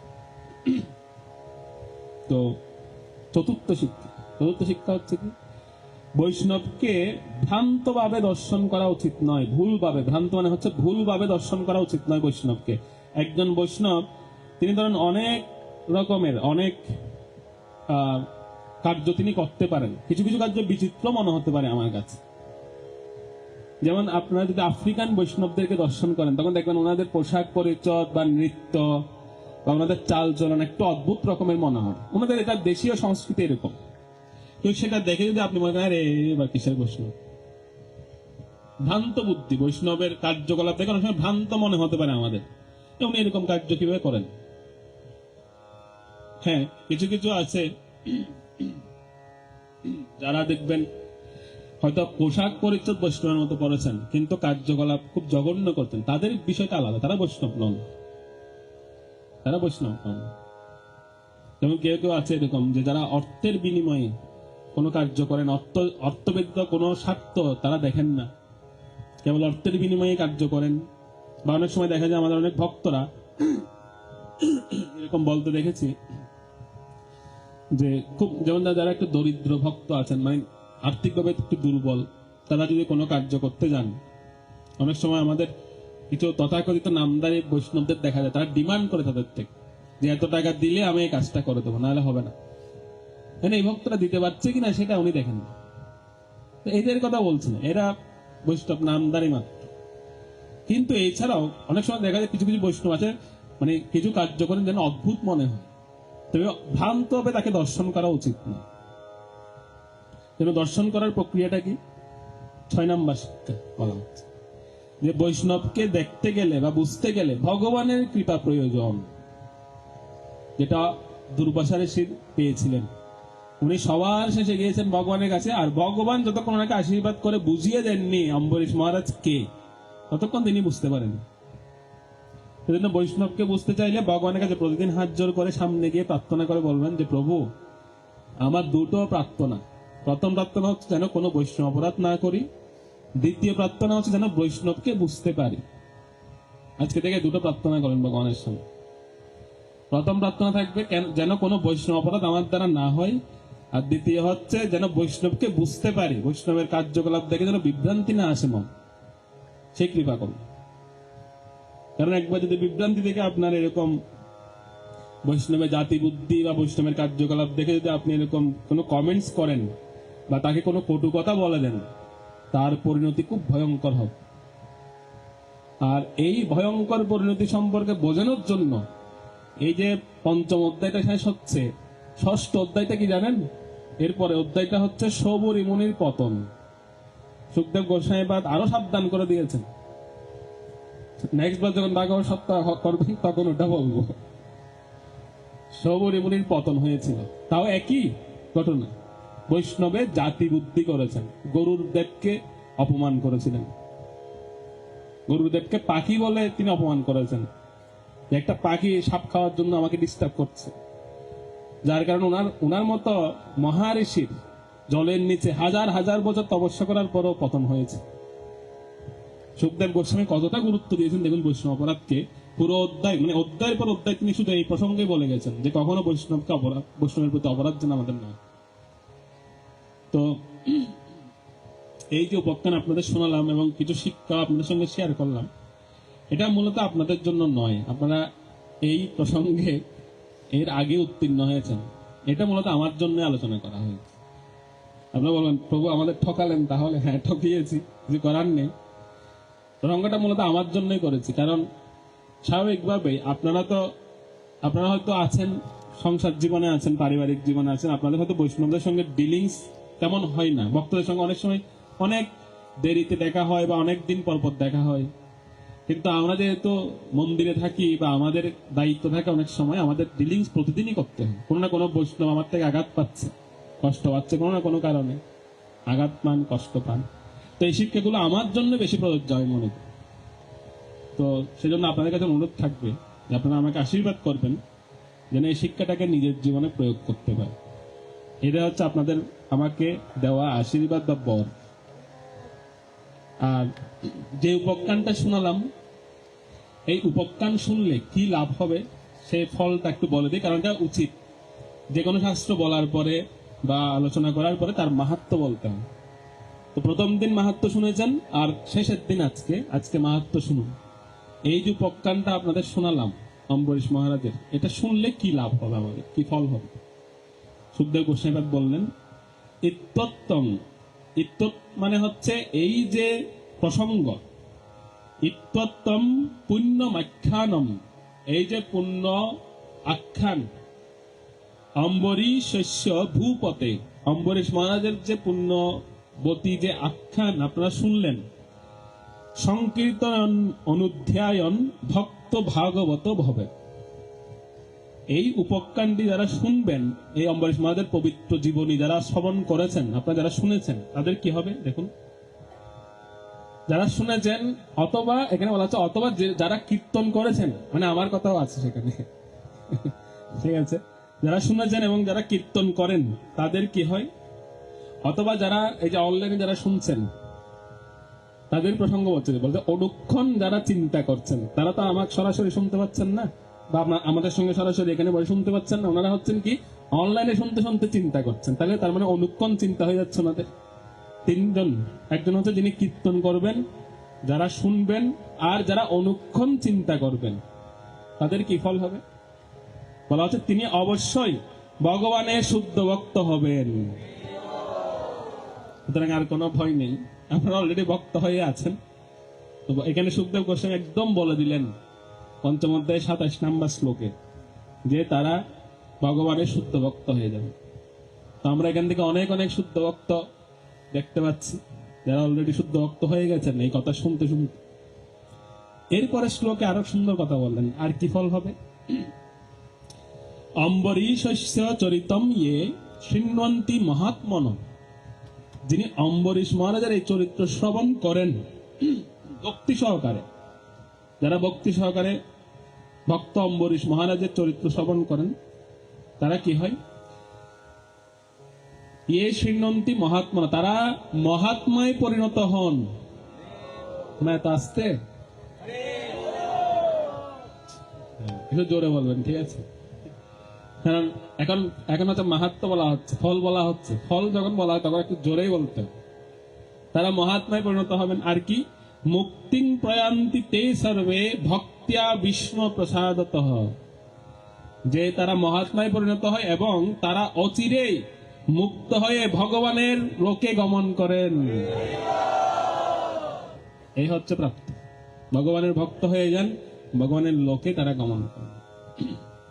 তো সেজন্য এই অম্বরীশ মহারাজের যে উপাখ্যান বা চরিত্র কথা, এটা এরকম বলতে পারেন যেটা অনেকটা সংক্ষিপ্ত আকারে আমরা এখানে শ্রবণ করি। যদি এটা বিস্তৃত অনেক বিস্তার আছে, কেউ যদি বলেন যে 1 মাস ব্যাপী করেন, 1 মাস ব্যাপী করা যাবে। এটা এই চরিত্রটা এত প্রসিদ্ধ বা এত সমৃদ্ধ, এটি তো আমরা সংক্ষেপে 7 দিনে এই চরিত্রটি শ্রবণ করলাম, বিশেষ চরিত্র। তো আপনাদের কাছে অনুরোধ থাকবে, আমরা যে শিক্ষাগুলো এই অধ্যায় থেকে বা এই বিষয় থেকে আমরা লাভ করেছি, সেটা যেন আমরা আমাদের জীবনে, প্রাত্যহিক জীবনে প্রয়োগ করি। হয়তো সব শিক্ষা প্রয়োগ করা সম্ভব নাও হতে পারে, যদি হয়তো খুব ভালো, যদি নাও হয় কিছু কিছু শিক্ষা যেন আমাদের জীবনে আমরা প্রয়োগ করি। তাহলে সেখানে আমার এই যে 7 দিন ধরে আমি বললাম, কথা বললাম, এটা যদি শ্রম মনে করেন, যদি মনে করেন যে খুব অনেক পরিশ্রম করেছেন আপনি, সেই পরিশ্রমটা সার্থক হয়। ছিল প্রভুপাদ ওনার গ্রন্থে লিখেছেন যে আমি যে এত রচনা করেছি রাত জেগে, যদি এগুলো পরে একজন মাত্র, প্রভুপাদ এই শব্দ উল্লেখ করেছেন, একজন যদি কৃষ্ণ ভক্ত হয় তাহলে আমার পরিশ্রম সার্থক। তো আমি সবসময় যেখানে যেখানে আমি ভাগবত সপ্তাহ করেছি বা ভাগবত কথা বলেছি, সেখানে আমি শেষে এই কথাটাই বলি যে এখানে যদি 200, 250, 300 ভক্ত হয়, তো আপনাদের কাছে একটাই প্রার্থনা যে হয়তো 200, 250, 300 ভক্ত সবাই হয়তো সেই স্থিতি নিয়ে আমরা নাও থাকতে পারি। আশা করি এখানে সবাই ভালো স্থিতিতে আছেন, কারণ আমি প্রথম থেকে বলছিলাম যে আমাদের অডিয়েন্সটা খুব ভালো। মানে এরকম অডিয়েন্স খুব কম ভাগ্যে মেলে, কারণ সব অডিয়েন্সে বেশিরভাগ সময় থাকে কিরকম যে একটু যাওয়ার টেন্ডেন্সি থাকে বা একটু তাড়াহুড়া থাকে, অনেকে একটু চঞ্চল হয়ে যান। কিন্তু এখানকার অডিয়েন্সটা খুব ভালো। আমি যেখানে যাচ্ছি সেখানেই বলছি যে আমি খুব ভালো একটা অডিয়েন্স পেয়েছি। তো সেজন্য হয়তো সবার মধ্যে সেই স্থিতি নাও আসতে পারে, কিন্তু এখান থেকে যদি কেউ একজন পরিবর্তন হয়, সেটা হচ্ছে আমার প্রাপ্তি, আমার শ্রম সার্থক হবে। তো এই আশা রেখে আপনাদের কাছে, প্রত্যেকের কাছে আমার বাণীতে বা আমার কথা বলার যদি কারো মনে কষ্ট দিয়ে থাকে, কষ্ট হতেই পারে, কারণ অনেক কটু কথাও বলেছি, অনেক কঠোর কথা বলেছি, তার জন্য ক্ষমা ভিক্ষা চাচ্ছি সবার কাছে। 7 দিন আপনাদের অনেক জ্বালাতন করেছি, আপনাদের অনেক মূল্যবান সময় নিয়েছি আমাকে কষ্ট করে সহ্য করার জন্য। আপনাদের সবাইকে অশেষ অশেষ কৃতজ্ঞতা জানাচ্ছি এবং সবাইকে শ্রীধামে আমন্ত্রণ জানাই।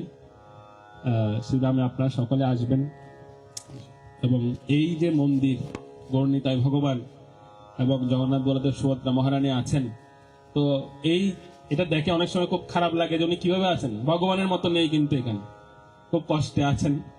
তো এই কষ্টটা যেন তাড়াতাড়ি লাঘব হয়, একটা ভালো সুন্দর সুরম্য মন্দির।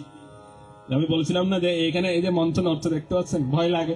যাক 7 দিন পর্যন্ত কিছু হয়নি, আমি তো ভাবছি 7 দিনের মাঝখানে কিছু হয়ে যায় কিনা, আবার মঞ্চ পরিবর্তন করতে হয় কিনা, দেখি যা হয়নি এখনো পর্যন্ত। 7 দিন পর্যন্ত টিকে আছে। তো এইরকম যেন নাড়াচড়া না করে একটা স্থায়ী মঞ্চ হয়, শক্ত মঞ্চ এখানে ভালো সুন্দর একটি মন্দির হোক। তা আপনাদের সকলের সহযোগিতা কামনা করছি, আপনারা এগিয়ে আসবেন এবং এই ভাগবতের শিক্ষায় যেন আমরা আমাদের জীবনকে নিয়ে যেতে পারি এবং এই ভাগবত সপ্তাহ যেন চলমান থাকে, এটাও প্রার্থনা থাকবে, এটা যেন চলমান থাকে। তো আপনাদের কিছু রিয়েলাইজেশন শুনবো। এখন আমার আর বলার শেষ, এখন হচ্ছে আপনাদের একটা শ্রবণ করব। আপনারা এই যে 7 দিন ধরে শ্রবণ করলেন, আপনাদের অনুভূতি বা আপনাদের কোনো পরামর্শ যদি থাকে আপনারা দিবেন আমাদেরকে, আমরা সেটা গ্রহণ করব। হরে কৃষ্ণ কৃষ্ণ কৃষ্ণ হরে হরে, হরে রাম রাম রাম হরে হরে। গ্রন্থরাজ শ্রীমদ্ ভাগবত মহাপুরাণ কি, ভগবান সত্যম সবতা ছিল ব্যাসদেব কি, ছিল অম্বরীশ মহারাজ কি, ছিল প্রভুপাদ কি, ছিল গুরু মহারাজ কি।